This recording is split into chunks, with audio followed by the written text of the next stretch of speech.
அனைவருக்கும் வணக்கம். இன்றைய தினமணி செய்தித்தாள்ல என்னென்ன செய்திகள் இருக்கு அப்படிங்கிறத பார்ப்போம். ஸோ முதல் சில பக்கங்கள்ல நமக்கு செய்திகள் அப்படிங்கிறது குறைவாக தான் இருக்கு. ஓகேங்களா? டைரக்ட்டா எங்க போயிரலாம் அப்படின்னா, உலகச் செய்திகளுக்கு போகலாம். அங்க ஒரு 2 அப்பாயின்ட்மென்ட் அப்படிங்கிறது நடந்திருக்கு. உலகளாவிய அளவுல. ஓகேங்களா? என்ன அப்படின்னு பார்த்தோம்னா, ஸ்லோவாக்கியா அதிபராக பெல்லெக்ரினி பொறுப்பேற்பு அப்படின்னு சொல்லி குடுத்துருக்காங்க. ஓகேவா? ஸ்லோவாக்கியா அப்படின்னு சொல்லி பார்த்தோம்னா, நமக்கு முன்னாடி செக்கோஸ்லோவாக்கியா அப்படின்ற நாடு. இப்பதான் அது அ ரஷ்யன் யுஎஸ்எஸ்ஆர் அப்படின்னு சொல்றோம் இல்லையா? United states of soviet Russia. இந்த ரஷ்யாவோட பிரிவினைக்கு அப்புறமா இந்த 2 நாடுகள் செக்கோஸ்லோவேக்கியா அப்படின்னு இருந்த நாடுகள், செக் ரிப்பப்ளிக், செக் குடியரசு மற்றும் ஸ்லோவேக்கியா அப்படின்னு சொல்லி 2ஆ பிரிஞ்சுட்டாங்க. ஓகேவா?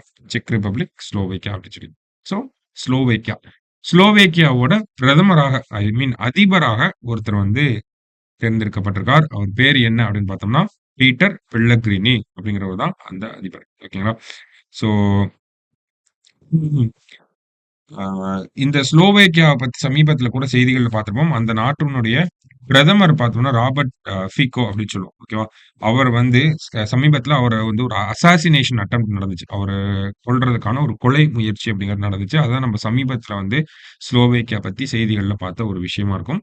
இப்போ என்ன பார்க்குறோம் அப்படின்னா, மத்திய ஐரோப்பிய நாடான ஸ்லோவேக்கியாவின் புதிய அதிபராக பீட்டர் பெல்லக்ரினி பதவியேற்றார் அப்படிங்கிற செய்திய குடுத்திருக்காங்க. அடுத்தது தென்னாப்பிரிக்க அதிபராக மீண்டும் ராமபோசா. ஓகேவா? சிரில் ராமபோசா அப்படின்னு சொல்லி சொல்லுவோம் இங்கிலீஷ்ல. சிரில் ராமபோசா அப்படின்னு.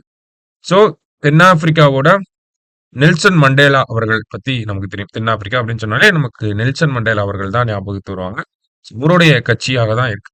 இந்த ஆப்பிரிக்கன் நேஷனல் காங்கிரஸ். ஓகேவா?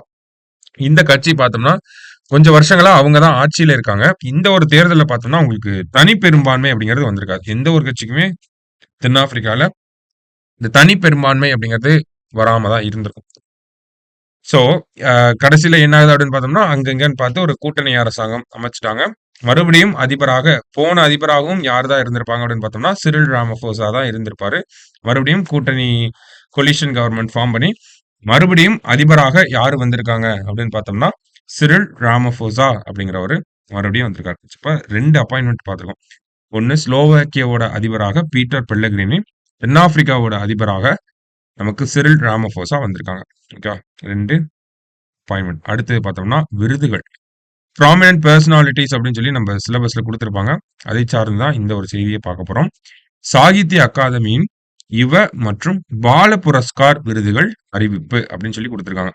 அது என்ன யுவ புரஸ்கார், பால புரஸ்கார் அப்படின்னு சொல்லி 2 விருது குடுத்திருக்காங்க.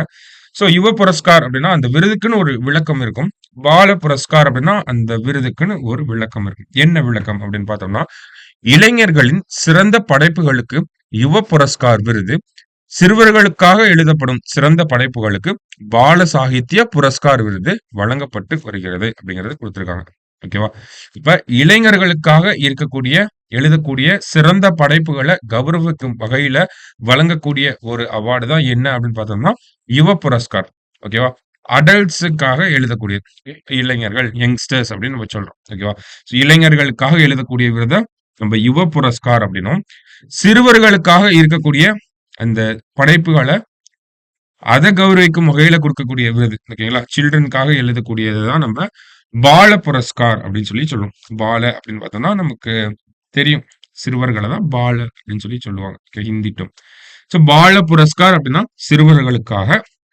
இதே யுவ புரஸ்கார் அப்படின்னா இளைஞர்களுக்காக அப்படிங்கிறத நம்ம ஃபர்ஸ்ட் தெரிஞ்சுக்கிறோம். ஓகேவா? சோ இந்த சாகித்ய அகாடமின்னு பார்த்தோம்னா, 24 மொழிகள்ல விருதுகள குடுக்குறாங்க. அப்படி பார்த்தோம்னா, ஒவ்வொரு மொழியிலயும் யுவ புரஸ்கார், பால புரஸ்கார் அப்படிங்கிறத குடுத்திருக்காங்க. சோ அது நமக்கு தேவையில்ல.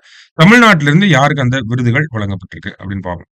தமிழ் மொழியில் யுவ புரஸ்கார் விருதுக்கு லோகேஷ் ரகுராமனும், பால சாகித்ய புரஸ்கார் விருதுக்கு யுமா வாசுகியும் தேர்ந்தெடுக்கப்பட்டுள்ளனர் அப்படின்னு சொல்லி 2 பேர் குடுத்திருக்காங்க. ஓகேவா? சோ யுவ புரஸ்கார், பால புரஸ்கார் விருதுகள் வாங்கக்கூடியவங்களுக்கு என்ன ஒரு விருது அளிக்கப்படுது? இந்த அவார்டிங் செரிமனில கையில என்ன குடுப்பாங்க அப்படின்னு பார்த்தோம்னா, ஒரு கலச வடிவிலான செப்பு தகடு. ஒரு பிளேட் மாரி ஒண்ணு குடுக்குறாங்க. அண்ட் தென் ₹50,000 வந்து குடுக்குறாங்க. அதற்கான ஒரு காசோலை அப்படிங்கிறது, அது ஒரு சிறப்பா ஒரு விழா, ஒரு செரிமோனி நடத்தி கையில குடுப்பாங்க. சரியா? இப்போதைக்கு அறிவிப்பு வந்திருக்கு. இந்த ஃபங்ஷன், இந்த செரிமோனி அப்படிங்கிறது லேட்டரா நடக்கும். ஓகேவா? ஸோ தமிழகத்துல வாங்கியிருக்காங்க 2 பேர். ஒண்ணு லோகேஷ் ரகுராமன், இன்னொருத்தர் பார்த்தோம்னா யுமா வாசுகி. எதற்காக இவங்களுக்கு அந்த அவார்டு குடுத்திருக்காங்க? இப்ப அவங்க ஏதோ ஒரு படைப்பு பண்ணியிருக்காங்க. அந்த படைப்புக்காக தான் அவங்களுக்கு அந்த அவார்ட் அப்படிங்கிறத குடுத்திருக்காங்க. அது என்ன படைப்பு அப்படிங்கிறதையும் நம்ம தெரிஞ்சுக்க வேண்டியது தேர்வு அடிப்படையில பார்க்கிறப்ப கட்டாயமா இருக்கு. ஓகேவா? ஸோ சாகித்ய அகாடமியின் யுவ புரஸ்கார் விருது பட்டியலில் தமிழ் மொழியில் லோகேஷ் ரகுராமன் தேர்வு செய்யப்பட்டுள்ளார். எதற்காக அப்படின்னு பார்த்தோம்னா, இவரது முதல் கதை தொகுப்பான விஷ்ணு வந்தார் நூல் விருதுக்கு தேர்வாகியுள்ளது. அப்ப யுவ புரஸ்கார் விருது வாங்கியிருக்கக்கூடிய லோகேஷ் ரகுராமன் அவருடைய விஷ்ணு வந்தார் அப்படிங்கிற அந்த நூல் தொகுப்பிற்காக அவருக்கு அந்த விருது வழங்கப்பட்டிருக்கு. ஓகேவா?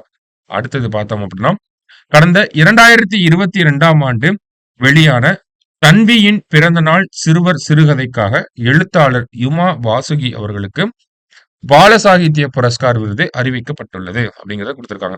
ஓகேவா? சோ யுவ புரஸ்கார் அப்படிங்கறத பார்த்தோம். பால புரஸ்கார் எதற்காக அப்படின்னு பார்த்தோம்னா, தன்வியின் பிறந்த நாள் அப்படிங்கிற யுமா வாசுகியோட அந்த சிறுகதை தொகுப்புகளுக்காக கொடுக்கப்பட்டிருக்கு. ஓகேவா? சோ யுமா வாசுகி அவர் பொறுத்த வரைக்கும் பார்த்தோம்னா, அவருடைய இயற்பெயர் மாரிமுத்து. ஓகேங்களா? சோ இயற்பெயர் என்ன அப்படிங்கிறதும் கேட்பாங்க. சோ அதையும் பார்த்து வச்சுக்கணும்.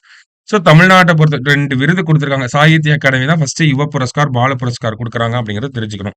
யுவ புரஸ்கார், பால புரஸ்கார் எதுக்கு குடுக்குறாங்க? இளைஞர்களுக்காக ஒரு கதை தொகுப்பு இருந்துச்சு அப்படின்னா யுவ புரஸ்கார். சிறுவர்களுக்காக இருந்துச்சு அப்படின்னா அத பால புரஸ்கார் அப்படின்னு சொல்றோம்.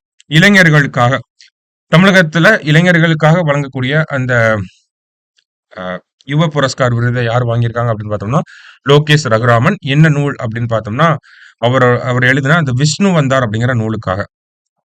பால புரஸ்கார் விருது யுமா வாசுகி அப்படிங்கிற மாரிமுத்து என்கிற யுமா வாசுகி அவர்களுக்கு வந்து குடுத்திருக்காங்க. அவர் பார்த்தோம்னா, தன்வியின் பிறந்த நாள் அப்படிங்கிற அவருடைய படைப்புக்காக இந்த விருது வழங்கப்பட்டிருக்கு. சரிங்களா? சோ முக்கியமான ஒரு விஷயம் விருதுகள் அப்படின்னு பார்க்கிறப்ப நமக்கு முக்கியம் தான். அதே மாரி பார்த்தோம்னா, இந்த ப்ராமினன்ட் பெர்சனாலிட்டீஸ் அப்படிங்கிற தலைப்பு கீழயே உங்கள வகைப்படுத்தலாம். சரிங்களா? சோ நல்லா பார்த்து வச்சுக்கோங்க. இந்த 3 நியூஸ் தான் நமக்கு இன்னைக்கு நியூஸ் பேப்பர பொறுத்தவரைக்கும் இம்பார்ட்டன்ட்டா இருந்துச்சு எக்ஸாம் பாயிண்ட் ஆஃப் வியூல. நாளைக்கு நியூஸ் பேப்பர்ல மீட் பண்ணலாம். Thank you.